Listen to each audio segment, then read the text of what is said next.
Салам алейкум, хурметли милләттәшләр, каумагы достар.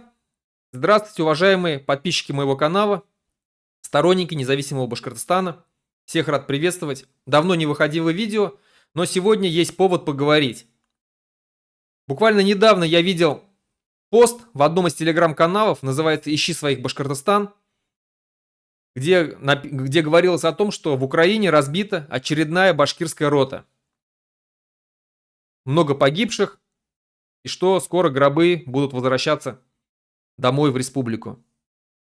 Это вот одна из тех рот, с которой с таким пафосом собирал и отправлял Ради Хабиров на войну. За счет бюджета было там полностью обмундирование, обеспечение, денежные выплаты, под музыку их там провожали, с барабанами со всеми. Отправили на войну. Это одни из первых, там рота называлась имени генерала Шеймуратова, батальон имени генерала Шеймуратова, там потом Доставалова, потом Ватан, потом там имени Салавата Юлаева, потом там целый полк отправили. Из тех отправившихся практически вот с начала полномасштабной войны, которая началась в 2022 году, практически 80-90% уже погибло. Сейчас набирают там, кого возможно, кого успеют зацепить, там как-то обмануть, отправляют. И вот очередная башкирская рота разбита. И у меня возникает вопрос, за что умирают там башкиры? Вот что сделали украинцы такого, чтобы мы, башкиры, ехали туда за несколько тысяч километров убивать украинцев, захватывать их земли? Что нам сделали такого украинцы? Одна из причин, по которым началась война, Путин говорил о том, что якобы там в Украине ущемляется русский язык. Я был несколько раз в Украине. Нигде я не видел, чтобы русский язык ущемлялся. Кто хочет говорить на русском языке, те говорят. Мало того, я был в Одессе. Это русскоязычный город. Там все разговаривают на русском языке. Но это один из тех городов, который не дал себя захватить. Все помнят, наверное, события 1 мая 2014 года, когда сторонники независимости Украины отбились от сторонников, которые хотели захватить Одесскую область и присоединить ее к России. Как это произошло в Луганских областях, Донецкой области. У них ничего не вышло. Так вот, это русскоязычный город. Огромный русскоязычный город. И он не захотел ложиться под Россию. Почему? Потому что они прекрасно знают, как живут в России народы. Башкиры, татары, чуваши, марийцы, калмыки, буряты, все другие народы, как они живут. Народы там уничтожаются в России. Народы не имеют никаких прав. И украинцы не хотят быть таким же народом.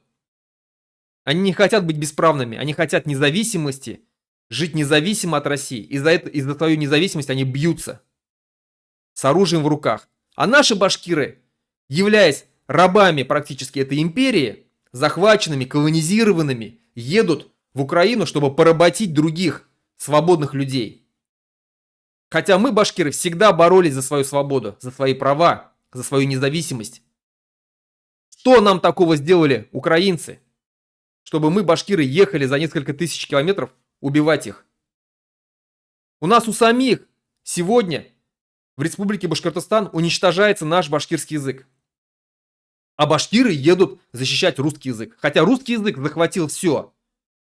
Сегодня невозможно на башкирском языке получить, какое-то, допустим, обслуживание в больнице. Вот придите в город Уфу, столицу нашу в Уфу, в Стерлитамак, в Салават, Ишимбай, Мелеуз, Нефтекамск и попросите там обслуживание на башкирском или хотя бы на татарском языке.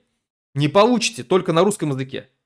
Зайдите в какую-нибудь адвокатскую контору, попросите, чтобы у вас юридически дали какое-то там обслуживание юридическое на башкирском языке. Невозможно. МФЦ зайдите, чтобы вам оказали услуги на башкирском языке. Тоже не получите. А вы слышали хоть одного депутата Госсобрания Курултая, который бы говорил на башкирском языке, выступал на башкирском языке, защищал бы права и интересы башкир? Нет, таких нету. А правительство наше, министры сидят которые, а Ради Хабиров сам. Хоть раз они говорили что-то на башкирском языке в своих докладах, которые ведут, вот он очень часто ведет свои вот эти вот встречи с министрами, с правительством, обсуждает какие-то дела там насущные в прямом эфире, мы это видим. Там на башкирском языке хоть одно слово произносится? Нет, абсолютно. Башкирский язык является государственным языком Республики Башкортостан. Он равноправен русскому языку. Так записано в Конституции Республики Башкортостан. О каком равноправии может идти речь, если башкир на своем родном языке не может получить обслуживание нигде? Никак.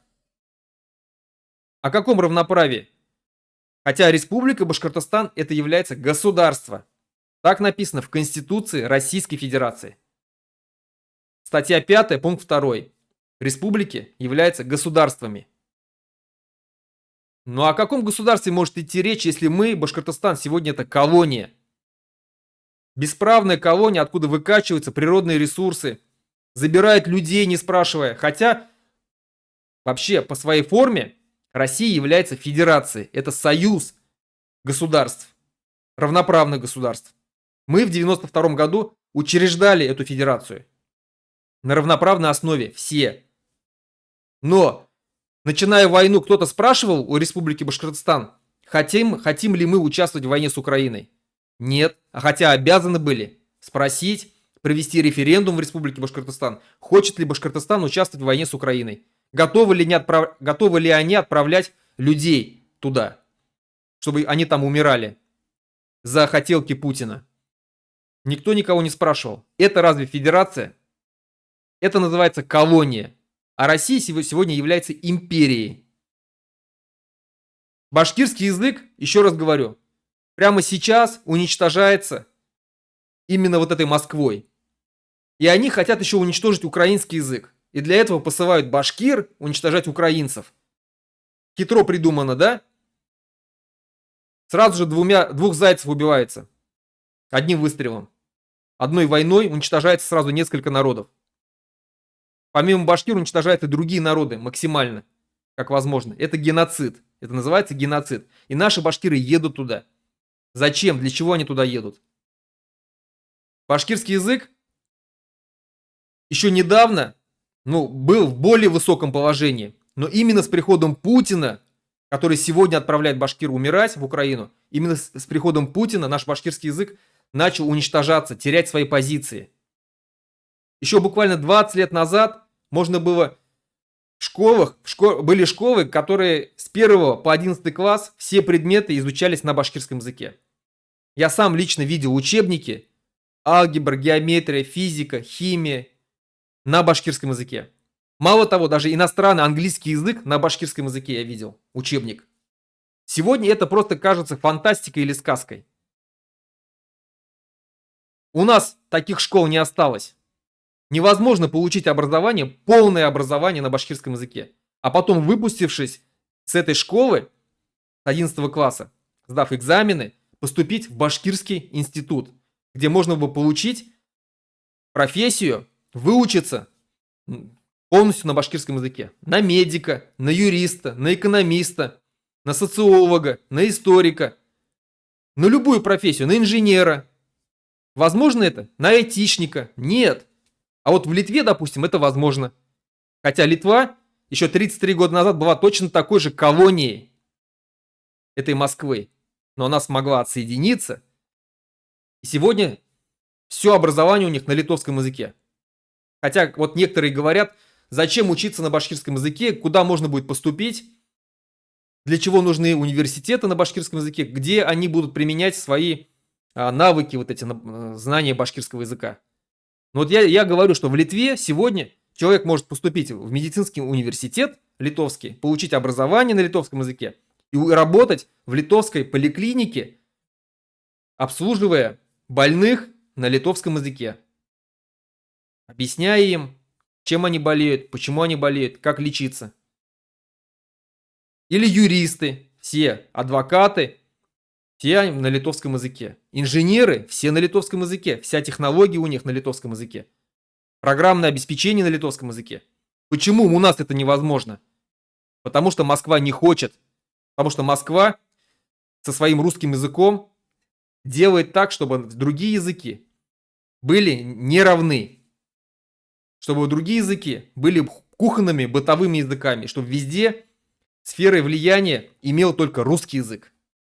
А мы сегодня, башкиры, видим, как уничтожается наш башкирский язык, едем воевать за русский язык, за то, чтобы русский язык продолжал добивать наш язык башкирский.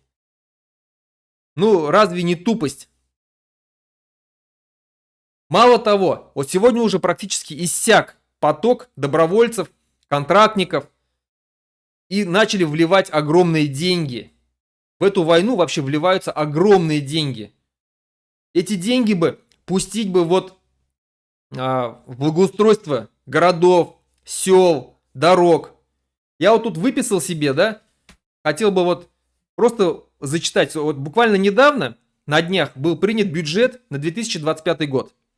Так вот, по этому бюджету на СВО будет затрачено 142 миллиарда долларов. В рублях это 13,2 триллиона рублей. Вдумайтесь только, какие гигантские цифры. Это в несколько раз больше, чем было заложено на 2024 год. На 2024 год было заложено 10,8 триллионов рублей. Годом ранее 6,8. То есть с каждым разом увеличивается. Да? В 2023 6,8 триллионов рублей, в 2024 10,8.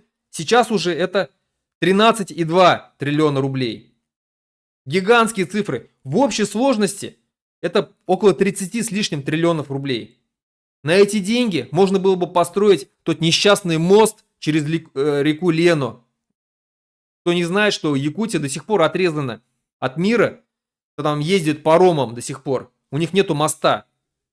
Хотя к захваченному Крыму очень быстро построили мост. На эти деньги можно было бы всю Россию закатать, все дороги в асфальт, в качественный асфальт, до каждой глухой деревни. Еще помимо этого провести газ в каждую глухую деревню. Хотя, кто не знает, сегодня 1/3 населенных пунктов не газифицированы. Топят дровами или углем. Но деньги Путину лучше вбухивать в войну. Что хочет Путин? Захватить кусочек земли? У нас что, мало земли? Россия самая большая страна в мире. Миллионы квадратных километров. Лежат пустые, заброшенные, без хозяев, без никого, не обслуживаются. Сельское хозяйство практически загублено. Многие поля стоят запустевшие, заросшие бурьяном. Но нет, ему надо захватить еще земли. Ну тупость же. И наша республика, и Путину этого мало. Ему нужны люди, и он отдает указания в регионы, чтобы оттуда людей набирали. Максимально готовы платить бешеные бабки. У нас в республике Башкортостан то же самое. Люди уже не хотят ехать, их заманивают бабками, деньгами. Недавно Хабиров выпустил указ, что готовы платить по 550 тысяч зэкам из республики Башкортостан, которые поедут воевать. По 550 тысяч заключенным. Мало того, теперь даже вот сегодня буквально последняя новость вышла, что даже отдельные министерства Республики Башкортостан готовы дополнительно платить деньги за подписание контракта. Допустим, Минземимущество платит 350 тысяч дополнительно за один подписанный контракт. Минпром платит дополнительно по 100 тысяч любому работнику промышленного предприятия. Хочется спросить, откуда они берут эти деньги? У нас что, Минземимущество это какая-то фирма, что ли? Какое-то акционерное общество, которое извлекает прибыль? Нет. Это государственные структуры.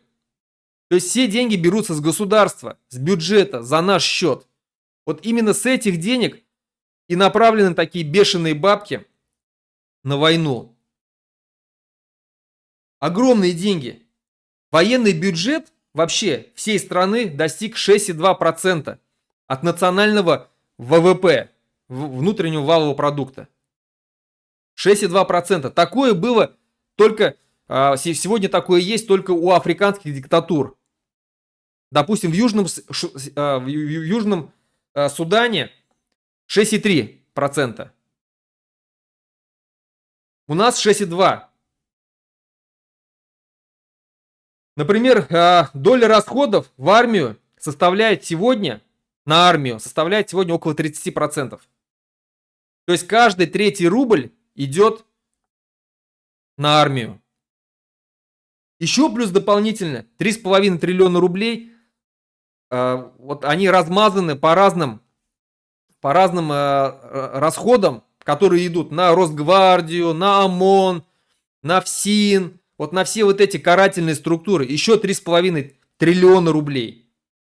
Вот в общей сложности 40% бюджета уходит вот на этот военный и силовой карательный аппарат. На войну и на то, чтобы внутри в России удерживать всех силой,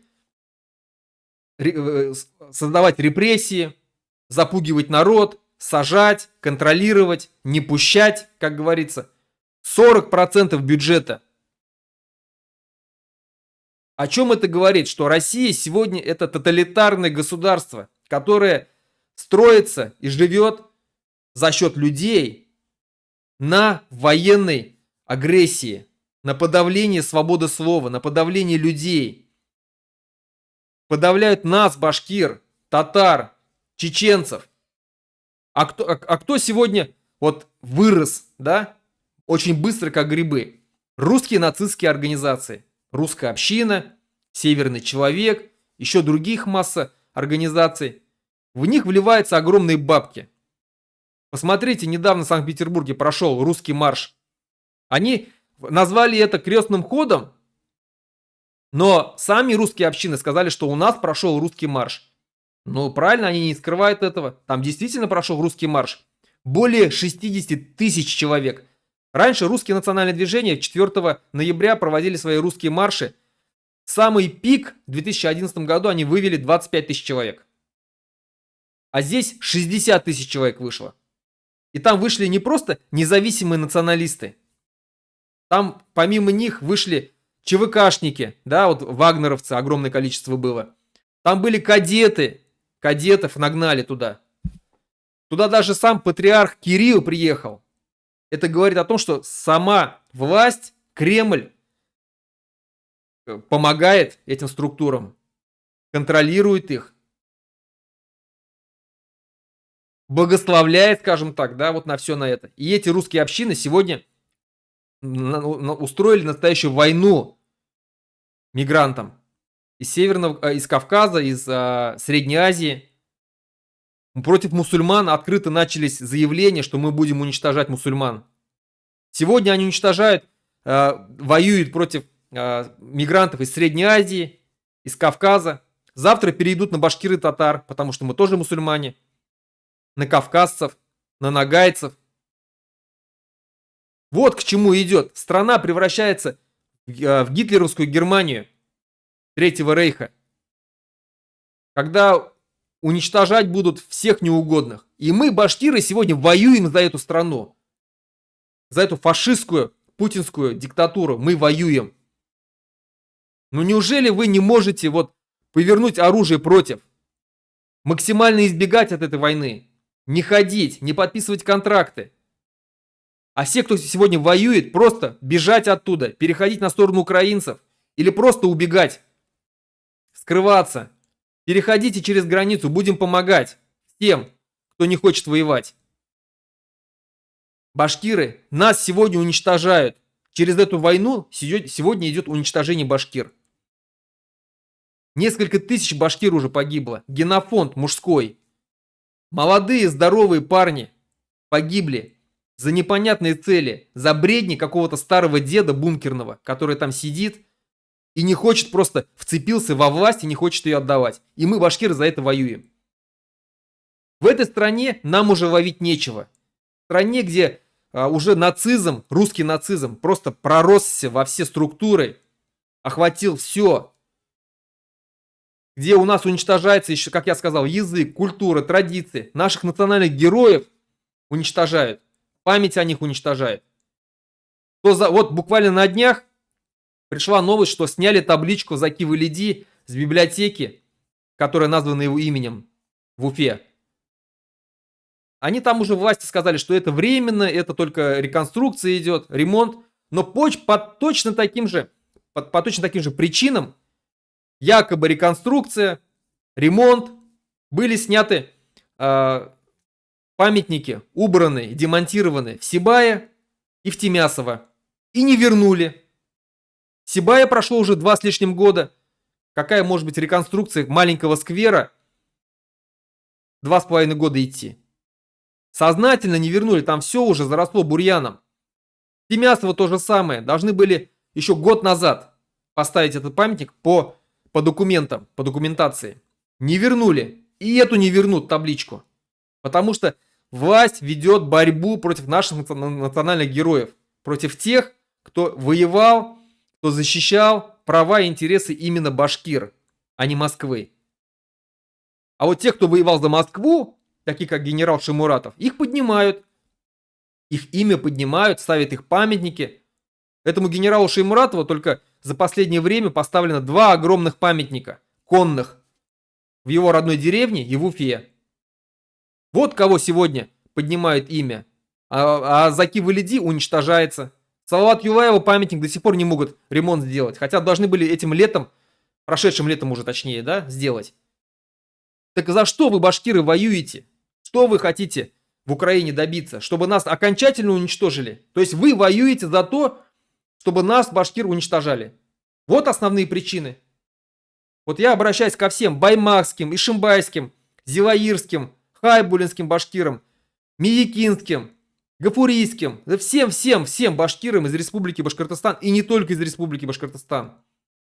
Вы воюете сегодня за то, чтобы наш же башкирский народ уничтожали. Вот вы за что воюете. Вы не воюете против украинцев, вы воюете против своего же народа. Подумайте над этим, башкиртар. Абулгад.